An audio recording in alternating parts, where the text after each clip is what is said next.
चूँकि उनको जब मार दिया गया था, तो मारने के पश्चात ये कोई बहाना नहीं था कि बाथरूम में गिरने के बाद खून तो आया नहीं।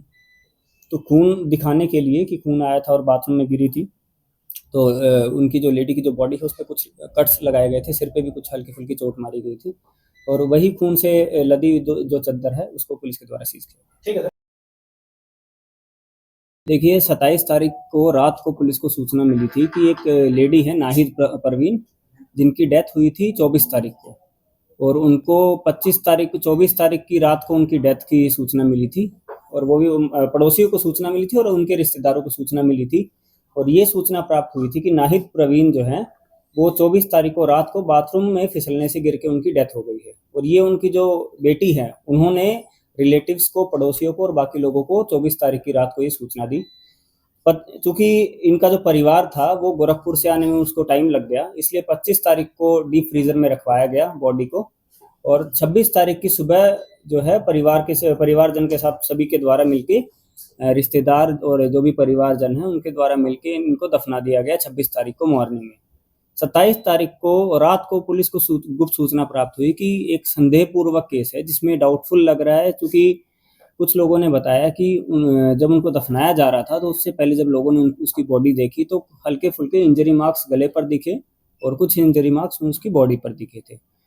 इसी सूचना के आधार पर फिर फर्दर पुलिस ने जो आगे एक्शन लिया उसमें वेरिफिकेशन किया गया। ये भी पता लगाया गया कि उस टाइम पर 24 तारीख की रात को कौन-कौन घर में मौजूद था, कौन नहीं था। टेक्निकल एनालिसिस किया गया, आस-पड़ोस के लोगों से भी बात करी गई, रिश्तेदारों से भी बात करी गई और 27 तारीख को रात को ही जो उनकी बेटी हैं, जो 17 वर्ष की हैं, उनसे पूछताछ पुलिस की टीम के द्वारा उनसे पूछताछ शुरू करी गई। जब थोड़ा सख्ती से और कड़ाई से उनसे पूछताछ करी गई तो उन्होंने ये कबूल इनिशियली उन्होंने बताया कि मेरी जो मदर हैं वो बाथरूम में फिसल कर गिर गई थी। थोड़ी देर बाद उन्होंने अपना स्टेटमेंट चेंज किया और फिर उन्होंने बताया कि कुछ अज्ञात व्यक्ति जो है 3 से 4 व्यक्ति मेरी प्रेजेंस में रात को मेरे को डराते धमकाते हुए मेरे घर के अंदर घुसे और उन्होंने मेरी मदर को मार दिया है और उन्होंने ये बताया कि जो लोगों ने जो अंदर घुसे थे वो उनमें से वो उन लोगों को नहीं जानती है। बट इवेंचुअली जब और उनसे कड़ाई से जब पूछताछ करी गई तो उन्होंने अपना इन्वॉल्वमेंट स्वीकार किया और उन्होंने बताया कि उनकी एज है लगभग 16 से 17 वर्ष। वो एडॉप्टेड चाइल्ड हैं। बचपन में ही उनको इस जो लेडी है नाहिद प्रवीण उनके द्वारा एडॉप्ट कर लिया गया था।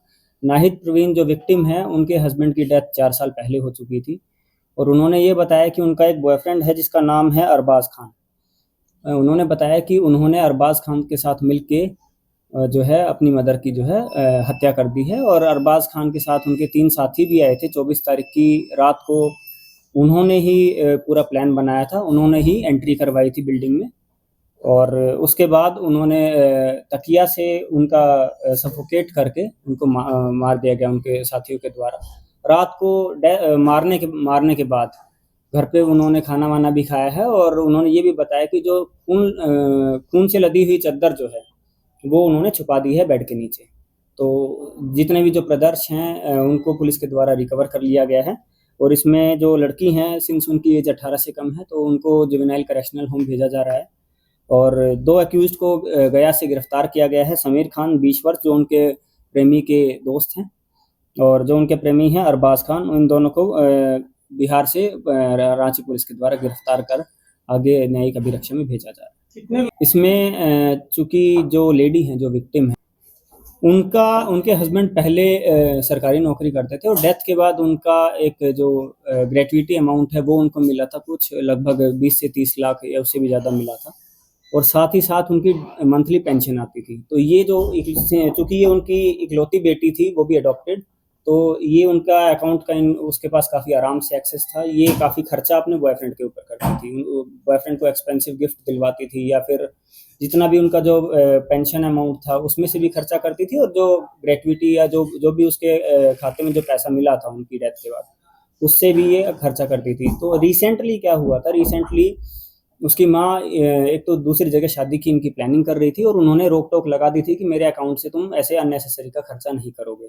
तब लड़की ने ही पूरी प्लानिंग बनाई अपने बॉयफ्रेंड के साथ मिलके और फिर चूँकि नॉमिनी जो है उनकी जितने भी बैंक अकाउंट्स हैं उसमें नॉमिनी वही थी, तो इसी पैसे के लालच में और अपने बॉयफ्रेंड के साथ रहने के एवज़ में उन्होंने अड़चन हटाने हेतु अपनी माँ की हत्या कर दी। के 2 और दोस्त इन्वॉल्व्ड हैं, उनकी पहचान की जा चुकी है, उनके विरुद्ध रांची पुलिस की टीम के द्वारा लगातार छापेमारी। लड़की ने पैसा मारने के लिए नहीं दिया है, लड़की ने नॉर्मल जो अपने बॉयफ्रेंड को जो ट्रांज़ैक्शन करती रहती थी, वो उस पैसे का ट्रांज़ैक्शन का प्रूफ हमारे पास आया। कितना किया था ट्रांज़ैक्शन? बॉयफ्रेंड से मुलाकात कब वो लड़की का किस तरह से? उस चीज़ के बारे में जो मुलाकात है वो काफ़ी पहले मुलाकात उनकी हो रखी थी और उसके बारे में वो हम अभी नहीं बता सकते हैं चूँकि 2 अभियुक्तों की गिरफ्तारी अभी बाकी है। कितना ट्रांज़ैक्शन किया है, पैसा कुछ है? लगभग 4 से 5 लाख का ट्रांज़ैक्शन का हमारे पास है कि इतना पैसा वो दे चुकी है। टाइम लगभग 1 साल में। सर, मृत महिला के बॉडी में कई जगह चोट है, ब्लड का निशान, तो तकिया के अलावा कुछ और भी ऐसा कुछ? वो भी इनके द्वारा बताया गया है कि